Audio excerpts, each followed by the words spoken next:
Thank you very much. And Reverend clergy all, Senator Hawkins, distinguished members of the Florida congressional delegation, and all of you, I can't tell you how you have warmed my heart with your welcome. I'm delighted to be here today. Those of you in the National Association of Evangelicals are known for your spiritual and humanitarian work. And I would be especially remiss if I didn't discharge right now one personal debt of gratitude. Thank you for your prayers. Nancy and I have felt their presence many times in many ways. And believe me, for us, they've made all the difference. The other day in the East Room of the White House at a meeting there, someone asked me whether I was aware of all the people out there who were praying for the president. And I had to say, yes, I am. I've felt it. I believe in intercessionary prayer.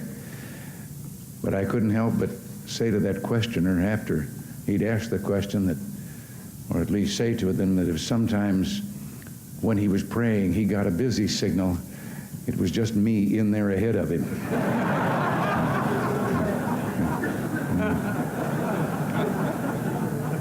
I think I understand how Abraham Lincoln felt when he said, "I have been driven many times to my knees by the overwhelming conviction that I had nowhere else to go."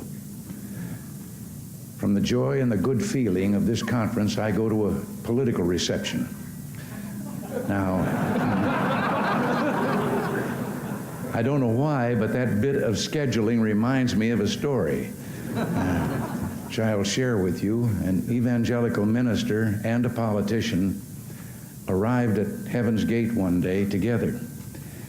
And St. Peter, after doing all the necessary formalities, took them in hand to show them where their quarters would be. And he took them to a small single room with a bed, a chair, and a table, and said this was for the clergyman. And the politician was a little worried about what might be in store for him. And he couldn't believe it then when St. Peter stopped in front of a beautiful mansion with lovely grounds, many servants, and told him that these would be his quarters. And he couldn't help but ask. He said, "But wait, there's something wrong. How do I get this mansion while that good and holy man only gets a single room?" And St. Peter said, "You have to understand how things are up here. We got thousands and thousands of clergy. You're the first politician who ever made it."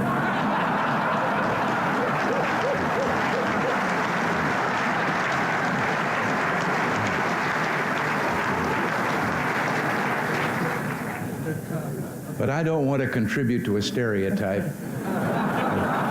So I tell you, there are a great many God-fearing, dedicated, noble men and women in public life, present company included. And yes, we need your help to keep us ever mindful of the ideas and the principles that brought us into the public arena in the first place. The basis of those ideals and principles is a commitment to freedom and personal liberty that itself is grounded in the much deeper realization that freedom prospers only where the blessings of God are avidly sought and humbly accepted. The American experiment in democracy rests on this insight. Its discovery was the great triumph of our founding fathers, voiced by William Penn, when he said, "If we will not be governed by God, we must be governed by tyrants." Explaining the inalienable rights of men, Jefferson said, "The God who gave us life gave us liberty at the same time." And it was George Washington who said that of all the dispositions and habits which lead to political prosperity, religion and morality are indispensable supports. And finally, that shrewdest of all observers of American democracy, Alexis de Tocqueville, put it eloquently after he had gone on a search for the secret of America's greatness and genius. And he said, "Not until I went into the churches of America and heard her pulpits aflame with righteousness did I understand the greatness and the genius of America." America is good. And if America ever ceases to be good, America will cease to be great. Well, I'm pleased to...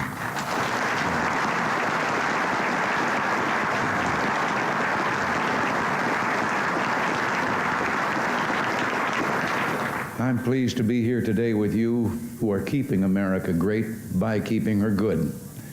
Only through your work and prayers, and those of millions of others, can we hope to survive this perilous century and keep alive this experiment in liberty, this last best hope of man.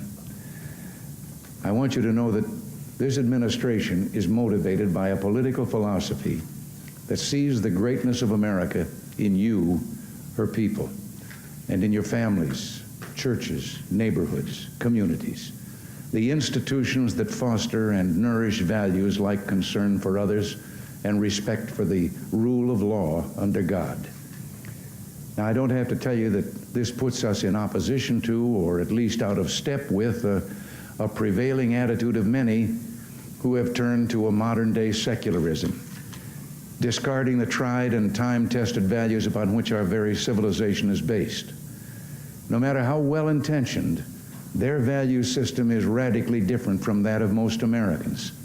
And while they proclaim that they're freeing us from superstitions of the past, they've taken upon themselves the job of superintending us by government rule and regulation. Sometimes their voices are louder than ours, but they are not yet a majority.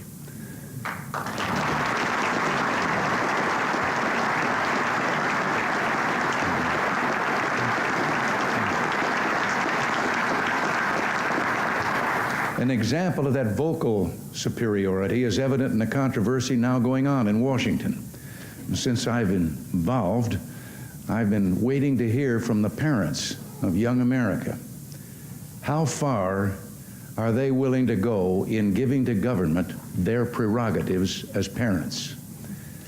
Let me state the case as briefly and simply as I can. An organization of citizens sincerely motivated, deeply concerned about the increase in illegitimate births and abortions involving girls well below the age of consent, some time ago established a nationwide network of clinics to offer help to these girls and hopefully alleviate this situation. Now again, let me say, I do not fault their intent. However, in their well-intentioned effort, these clinics have decided to provide advice and birth control drugs and devices to underage girls without the knowledge of their parents. For some years now, the federal government has helped with funds to subsidize these clinics. In providing for this, the Congress decreed that every effort would be made to maximize parental participation. Nevertheless, the drugs and devices are prescribed without getting parental consent or giving notification after they've done so.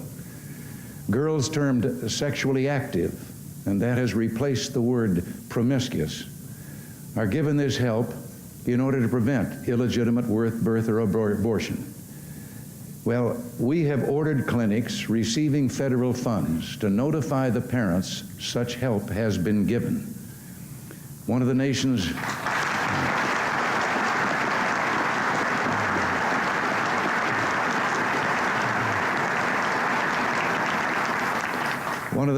leading newspapers has created the term squeal rule in editorializing against us for doing this, and we're being criticized for violating the privacy of young people. A judge has recently granted an injunction against an enforcement of our rule. I've watched TV panel shows discuss this issue. I've seen columnists pontificating on our error, but no one seems to mention morality as playing a part in the subject of sex.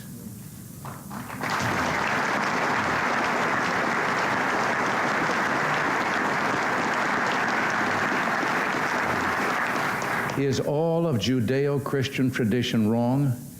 Are we to believe that something so sacred can be looked upon as a purely physical thing with no potential for emotional and psychological harm? And isn't it the parents' right to give counsel and advice to keep their children from making mistakes that may affect their entire lives?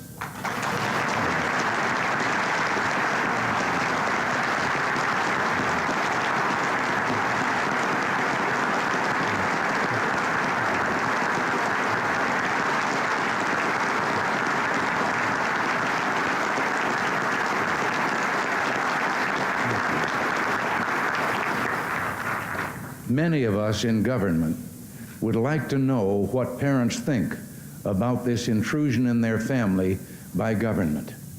We're going to fight in the courts. The right of parents and the rights of family take precedence over those of Washington-based bureaucrats and social engineers.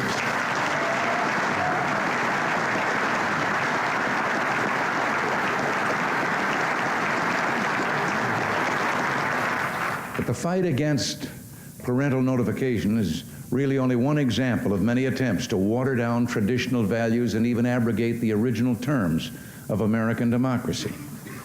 Freedom prospers when religion is vibrant and the rule of law under God is acknowledged.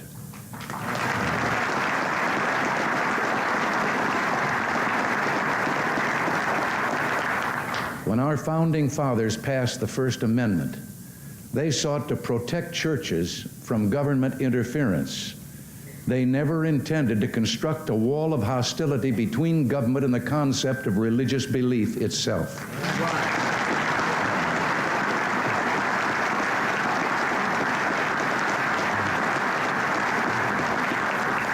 The evidence of this permeates our history and our government.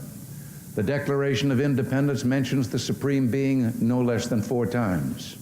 In God we trust is engraved on our coinage. The Supreme Court opens its proceedings with a religious invocation, and the members of Congress open their sessions with a prayer. I just happen to believe the school children of the United States are entitled to the same privileges as Supreme Court justices and congressmen.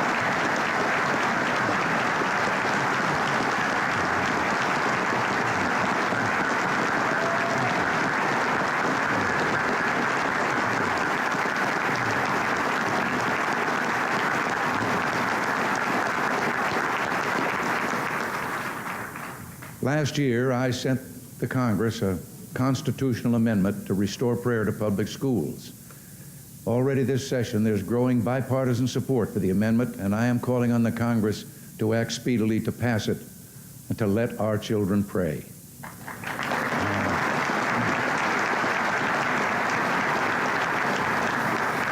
Perhaps some of you read recently about the Lubbock school case where a judge actually ruled that it was unconstitutional for a school district to give equal treatment to religious and non-religious student groups, even when the group meetings were being held during the students' own time. The First Amendment never intended to require government to discriminate against religious speech.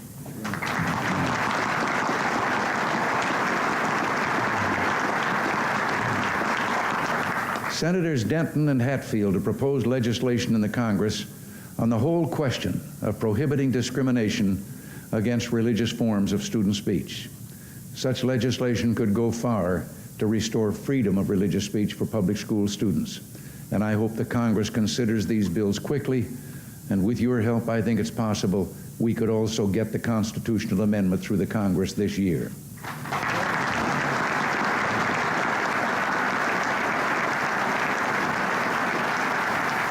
More than a decade ago, a Supreme Court decision literally wiped off the books of 50 states statutes protecting the rights of unborn children. Abortion on demand now takes the lives of up to 1.5 million unborn children a year. Human life legislation ending this tragedy will someday pass the Congress, and you and I must never rest until it does.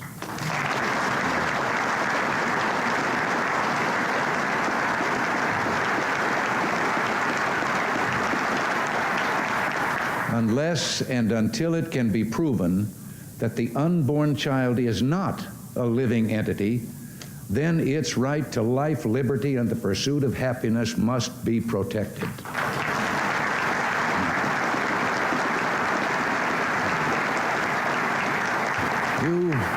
You may remember that when abortion on demand began, many, and indeed I'm sure many of you, warned that the practice would lead to a decline in respect for human life, that the philosophical premises used to justify abortion on demand would ultimately be used to justify other attacks on the sacredness of human life, infanticide or mercy killing.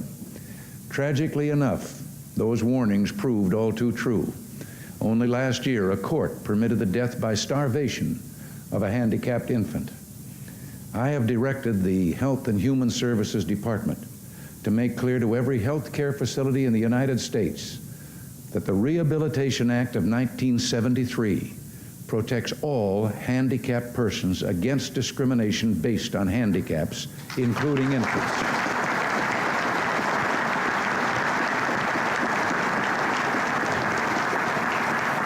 And we have taken the further step of requiring that each and every recipient of federal funds who provides health care services to infants must post and keep posted in a conspicuous place a notice stating that discriminatory failure to feed and care for handicapped infants in this facility is prohibited by federal law.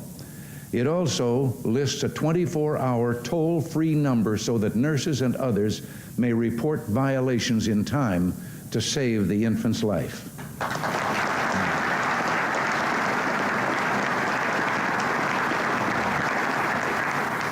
In addition, recent legislation introduced in the Congress by Representative Henry Hyde of Illinois not only increases restrictions on publicly financed abortions, it also addresses this whole problem of infanticide. I urge the Congress to begin hearings and to adopt legislation that will protect the right of life to all children, including the disabled or handicapped. Now, I'm sure that you must get discouraged at times, but you've done better than you know, perhaps. There's a great spiritual awakening in America.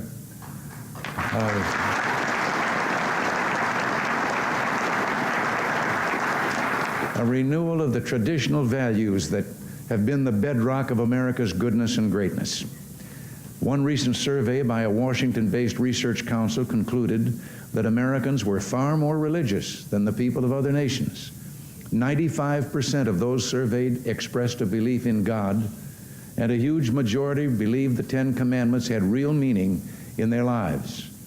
And another study has found that an overwhelming majority of Americans disapprove of adultery, teenage sex, pornography, abortion, and hard drugs.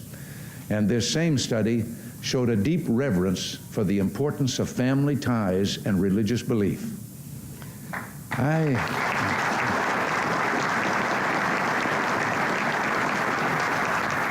I think the items that we've discussed here today must be a key part of the nation's political agenda.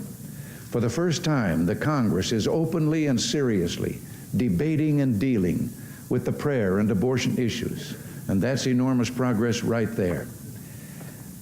I repeat, America is in the midst of a spiritual awakening and a moral renewal, and with your biblical keynote, I say today, yes, let justice roll on like a river, righteousness like a never-failing stream. Now,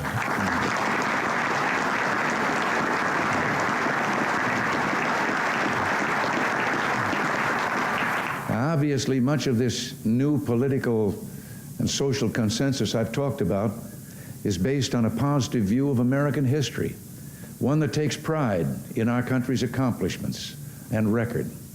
But we must never forget that no government schemes are going to perfect man. We know that living in this world means dealing with what philosophers would call the phenomenology of evil, or as theologians would put it, the doctrine of sin. There is sin and evil in the world, and we're enjoined by Scripture and the Lord Jesus to oppose it with all our might. Our nation, too, has a legacy of evil with which it must deal. The glory of this land has been its capacity for transcending the moral evils of our past. For example, the long struggle of minority citizens for equal rights, once a source of disunity and civil war, is now a point of pride for all Americans. We must never go back. There is no room for racism, anti-Semitism, or other forms of ethnic and racial hatred in this country.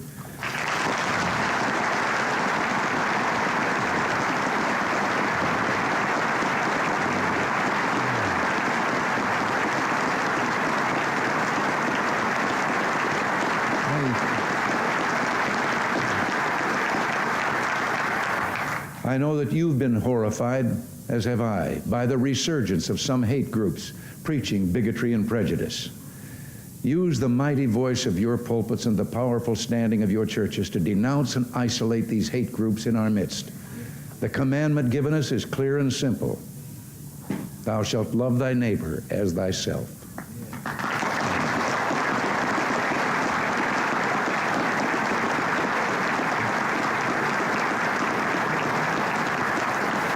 But whatever sad episodes exist in our past, any objective observer must hold a positive view of American history, a history that has been the story of hopes fulfilled and dreams made into reality.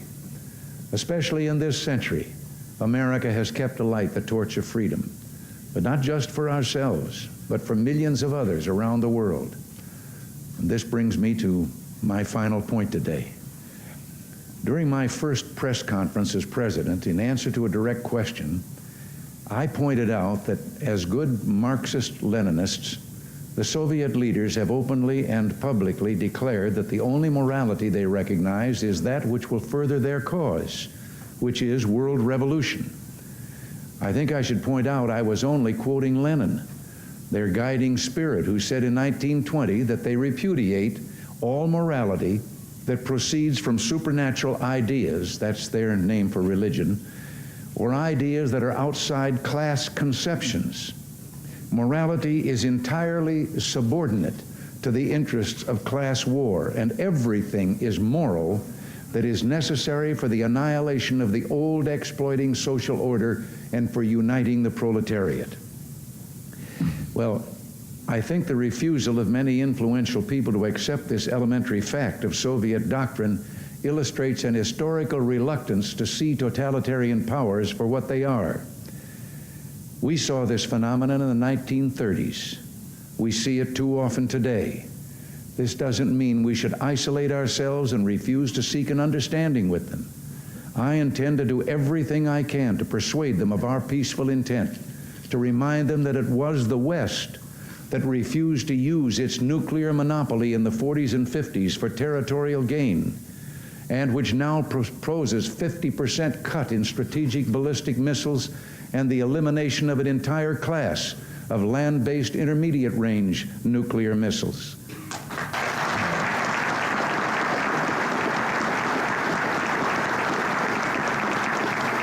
At the same time, however, they must be made to understand we will never compromise our principles and standards.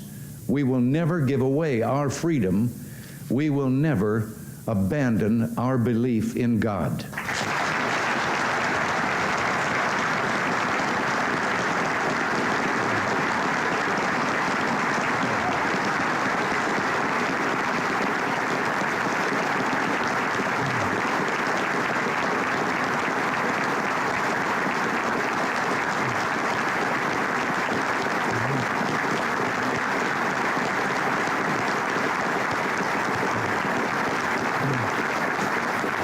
And we will never stop searching for a genuine peace. But we can assure none of these things America stands for through the so-called nuclear freeze solutions proposed by some. The truth is that a freeze now would be a very dangerous fraud, for that is merely the illusion of peace. The reality is that we must find peace through strength. I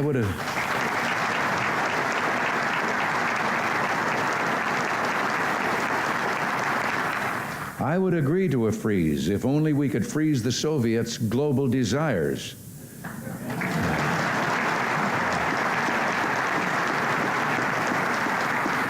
A freeze at current levels of weapons would remove any incentive for the Soviets to negotiate seriously in Geneva and virtually end our chances to achieve the major arms reductions which we have proposed. Instead, they would achieve their objectives through the freeze. A freeze would reward the Soviet Union for its enormous and unparalleled military buildup. It would prevent the essential and long overdue modernization of United States and Allied defenses and would leave our aging forces increasingly vulnerable. And an honest freeze would require extensive prior negotiations on the systems and numbers to be limited and on the measures to ensure effective verification and compliance. And the kind of a freeze that has been suggested would be virtually impossible to verify. Such a major effort would divert us completely from our current negotiations on achieving substantial reductions.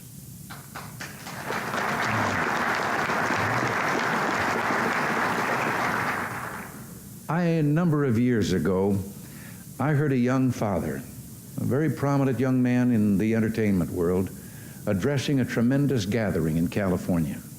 It was during the time of the Cold War, and communism and our own way of life were very much on people's minds, and he was speaking to that subject. And suddenly, though, I heard him saying, "I love my little girls more than anything," and I said to myself, "Oh no, don't say that." But I had underestimated him. He went on, "I would rather see my little girls die now, still believing in God, than have them grow up under communism and one day die no longer believing in God."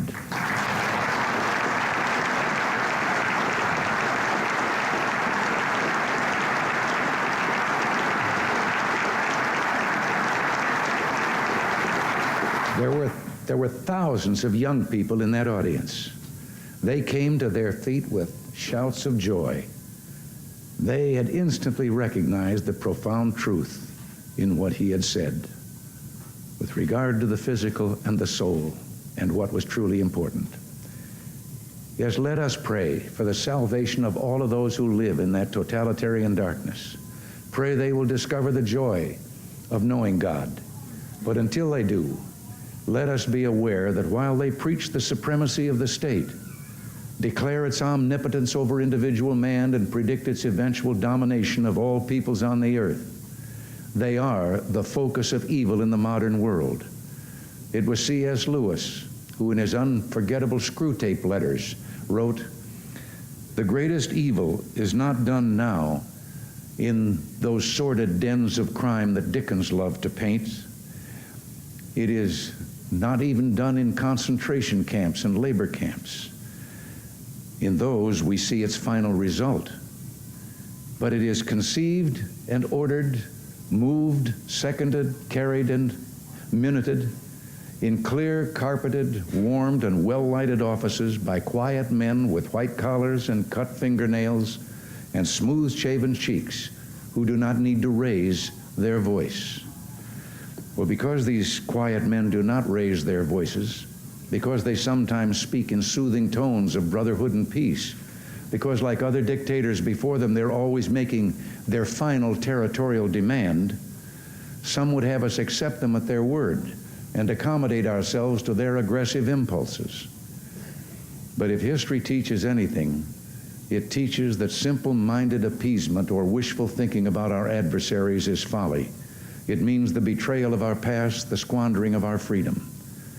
So I urge you to speak out against those who would place the United States in a position of military and moral inferiority. You know, I've always believed that old Screwtape reserved his best efforts for those of you in the church. So in your discussions of the nuclear freeze proposals, I urge you to beware the temptation of pride, the temptation of blithely declaring yourselves above it all and label both sides equally at fault, to ignore the facts of history and the aggressive impulses of an evil empire, to simply call the arms race a giant misunderstanding, and thereby remove yourself from the struggle between right and wrong and good and evil. I ask you to resist the attempts of those who would have you withhold your support for our efforts, this administration's efforts, to keep America strong and free while we negotiate real and verifiable reductions in the world's nuclear arsenals, and one day, with God's help, their total elimination.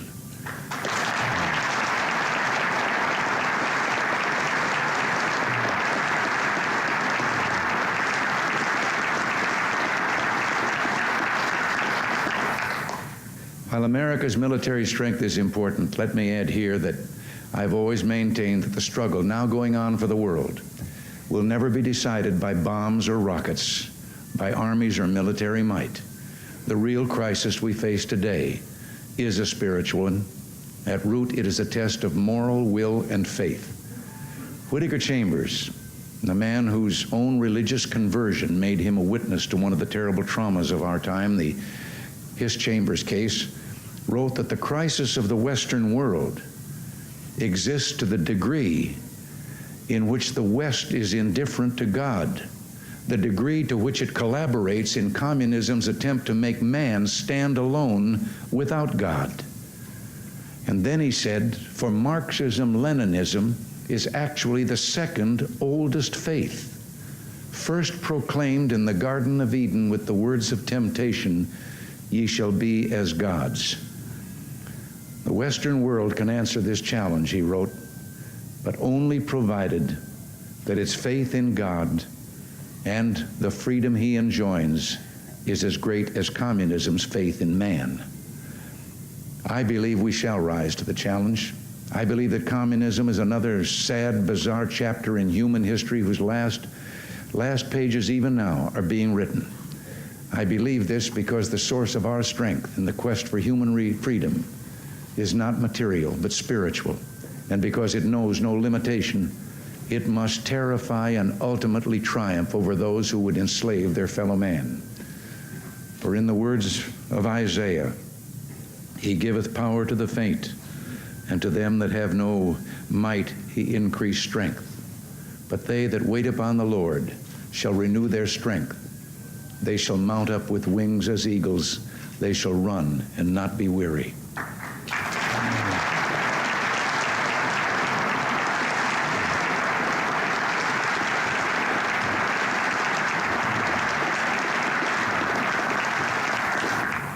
Yes, change your world. One of our founding fathers, Thomas Paine, said, we have it within our power to begin the world over again. We can do it, doing together what no one church could do by itself. God bless you and thank you very much.